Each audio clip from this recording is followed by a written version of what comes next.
O fado está em todo o lado, em Portugal. You don't sing fado, you are fado. O fado is this more than 2-century-old music genre. É único, é português. Por isso também foi património mundial. A Rita do Zé mora ali ao pé, numa aldeia que é perto de Canaças. Classé patrimoine culturel immatériel de l'UNESCO, le fado est un incontournable de la culture portugaise. Loin d'être figé dans le temps, ce chant mélancolique se réinvente sans cesse, parfois de façon surprenante. Alors que la saison France-Portugal bat son plein, nous vous emmenons ici, à Lisbonne, pour explorer le renouveau du fado.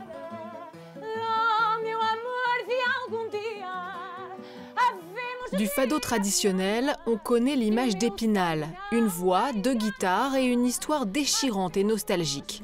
Mais en 2022, le fado, c'est aussi ça.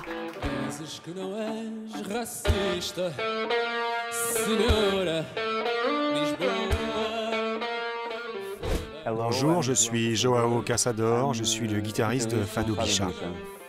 Bonjour, je suis Lila, je suis l'autre moitié de Fado Bicha. Guitare électrique, paroles anticonformistes et revendications LGBT, ce duo détonnant révolutionne les codes et les conventions du fado traditionnel. Lila et Joao, bonjour. Bonjour. Peut-être d'abord commencer par nous décrire Fado Bicha. Fado Bicha est un groupe de musique, mais aussi un projet activiste et politique.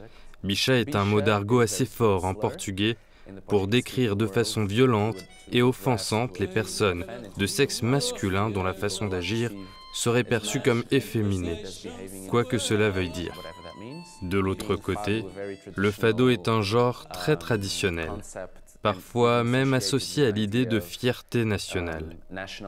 Et mélanger le fado avec un mot qui renvoie à une telle vulgarité, ça crée un gros décalage.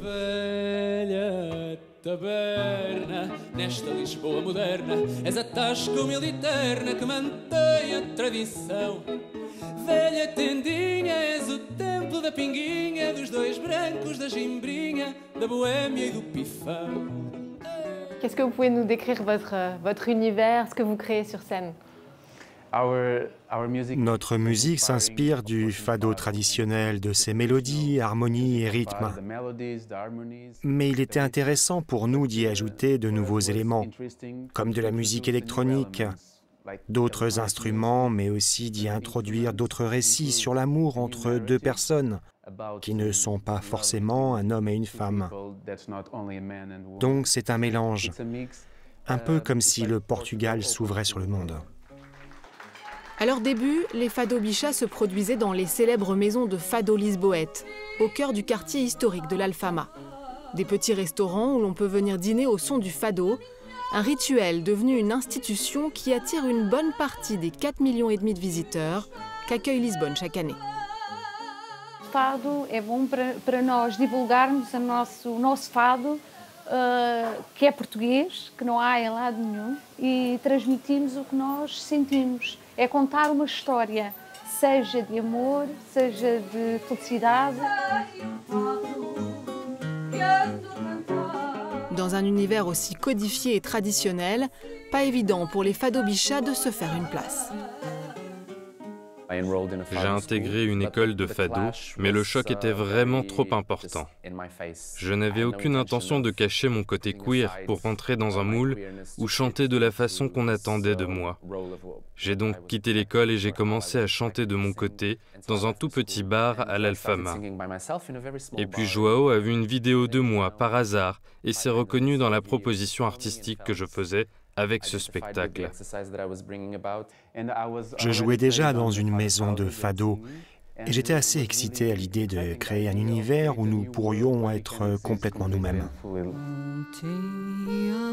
Né dans les quartiers populaires de Lisbonne au milieu du 19e siècle, le fado devient très vite l'une des musiques préférées des Portugais. Il est ensuite récupéré par le régime de Salazar, qui en fait un chant de propagande pendant les 40 ans que dura la dictature. Cette histoire, parfois sombre et mouvementée, est racontée au musée du fado, en plein cœur de la capitale. L'histoire du fado est l'histoire d'un changement permanent. C'est-à-dire le fado ne s'est jamais figé sur une formule. Et si l'on pense à ce qu'on considère maintenant le fado traditionnel, quand il était apparu les années 20-30, ça a été considéré comme des innovations inacceptables par les chanteurs des générations antérieures.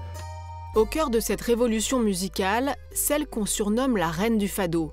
Avec plus de 170 disques à son actif, Amália Rodrigues est la chanteuse qui a popularisé le fado dans le monde. Jusqu'à sa mort en 1999, elle a été une grande ambassadrice culturelle du Portugal, même si ses liens assez troubles avec le régime Salazar ont parfois terni sa réputation. Salazar et la dictature en général n'aimaient pas tellement le fado, parce que le fado avait des racines associées par exemple avec les syndicats, les mouvements anarchistes et communistes. Donc la première préoccupation de la dictature a été de censurer le fado, de le contrôler. Et voilà qu'arrive cette jeune fille avec un talent extraordinaire, avec un pouvoir sur le public énorme, qui se présente avec un succès unique ailleurs, partout dans le monde. Et donc le régime essaie d'une certaine façon d'utiliser ce succès comme une image extérieure du pays.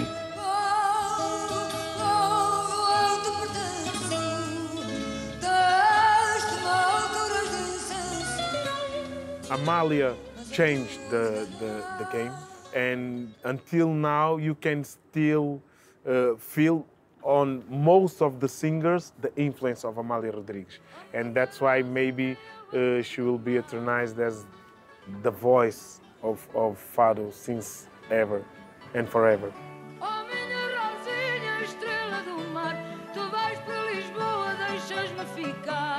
Et est-ce que Amália Rodrigues, une figure mythique du fado, fait partie de vos références ? C'est grâce à elle que j'ai commencé à faire du fado, car pour moi, malgré toutes ses contradictions et son inconstance, elle était une artiste totale, dans le sens où elle avait cette voix incroyablement puissante et émouvante, mais aussi une vision et un grand sens de l'innovation. Elle a beaucoup été critiquée par les représentants du fado traditionnel de l'époque.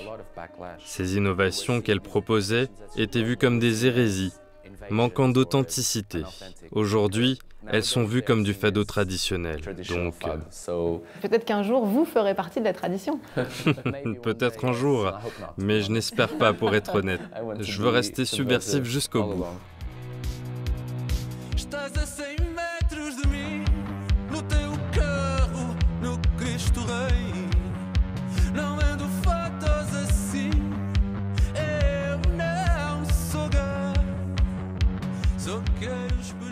Comment est-ce que vous définiriez le fado actuel ? Le fado est très à la mode au Portugal en ce moment, surtout ces 5 dernières années. Même les adolescents l'aiment. Et le fado s'ouvre de plus en plus. Des musiciens de tous horizons commencent à se l'approprier, à en emprunter les codes.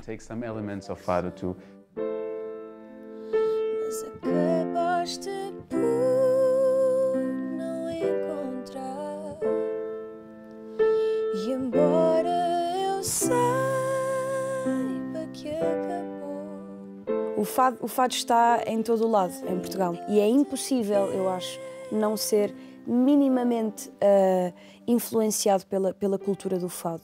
O fado acho que é das coisas mais preciosas que nós temos. Avec près de 900 000 abonnés sur Instagram, Bárbara Bandeira est l'une des stars montantes de la pop portugaise. Elle a récemment enregistré un duo avec l'une des fadistas les plus populaires du pays, Carminho. Diz-me se vais ou não vais, nem sei se ligo ou deixo passar. Espero que seja Eu estou muito orgulhosa desta canção, estou muito orgulhosa desta associação com a Carminho, que para mim é a melhor fadista que temos em Portugal. Não estava à espera que ela aceitasse, mas aceitou e a verdade é que acho que correu muito bem. Acorda-me quando acabar. Mas se esta canção foi feita para ti.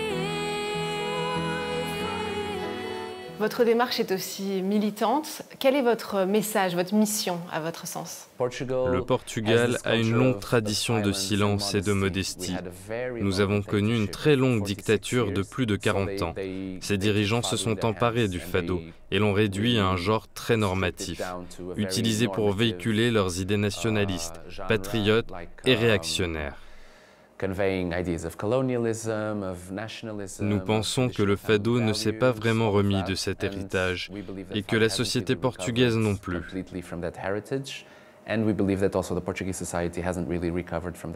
Donc nous œuvrons à rendre le fado plus noble, je pense.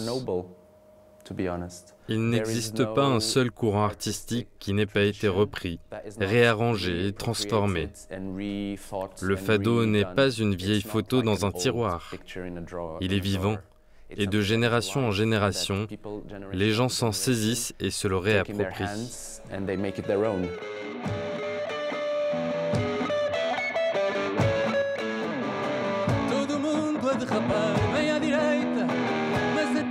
Fachos iam para refugo, país dos brancos costumes, mulheres mortas por ciúmes e achavam que escapávamos do jugo.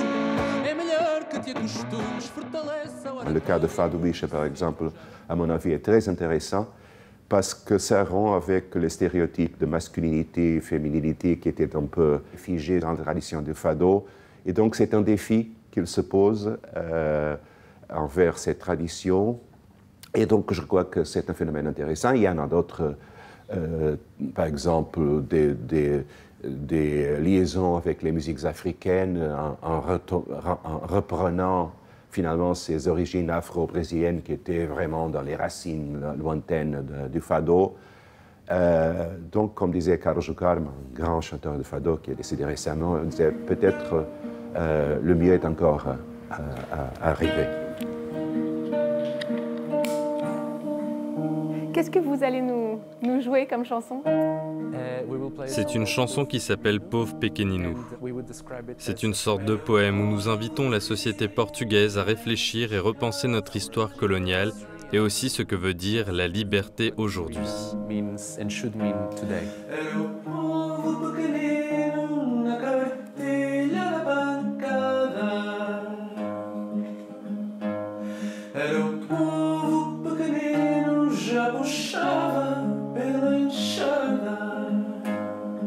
Et c'est avec une grande liberté que les Fado Bicha réinventent ce chant mélancolique si cher au cœur des Portugais, prouvant qu'il y a bien des façons de définir le fado, plus multiples et divers qu'il n'y paraît.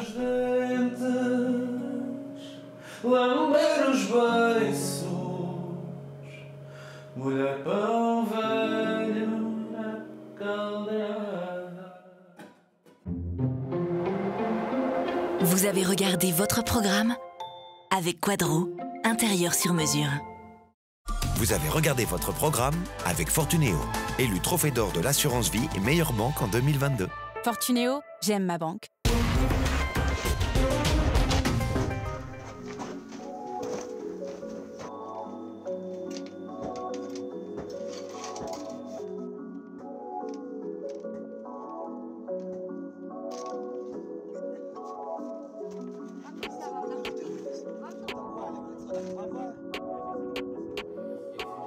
Ну, к тому же мы решаем основную задачу для нашей страны в целом – обеспечение необходимым сырьем и обеспечение энергобезопасности. И это ключевое его главу.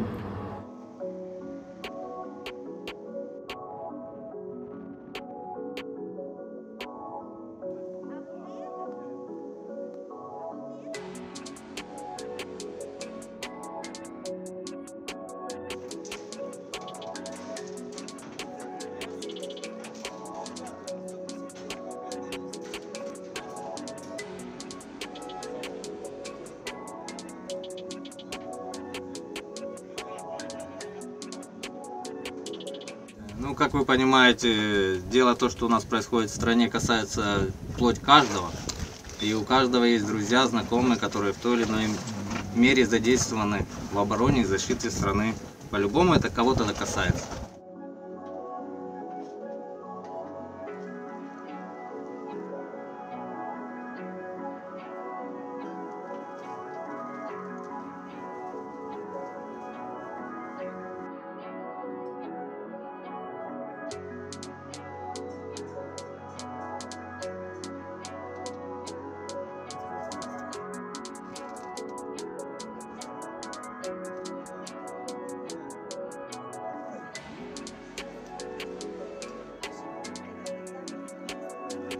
Ну, конечно же, и хлопцы переживают с началом войны, и за семьи, за свои, за наших хлопцев, которые на передовой. Как говорится, каждый на своем месте, но и тем не менее мы душой с ними, блин, и уголь кому-то надо давать.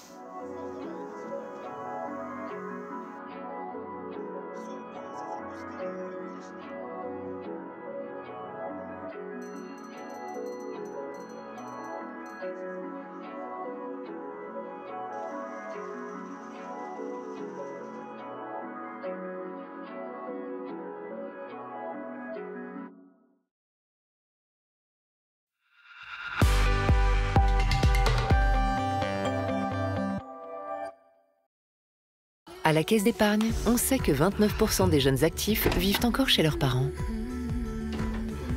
29% qui doivent supporter leurs manies, leurs loisirs, leurs règles et même leur humour. 29% à qui la Caisse d'épargne propose des solutions avantageuses pour prendre leur indépendance. Caisse d'épargne, vous être utile.